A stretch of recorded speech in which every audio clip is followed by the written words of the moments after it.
Hey, welcome back to our channel. In this video I want to show you how to deactivate your account on X.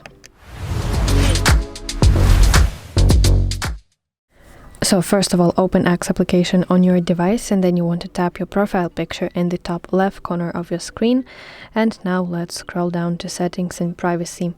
At the very top of your page you want to go to section that's called your account, and now find option deactivate your account. So here you can get acquainted with some information, and at the very bottom side of your page you want to see this red button which is called deactivate.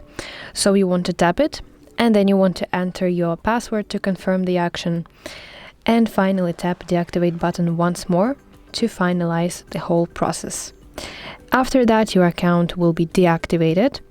And for example, if you change your mind, you want to simply log back into your account within the 30-day period to reactivate your account. And then everything will work fine.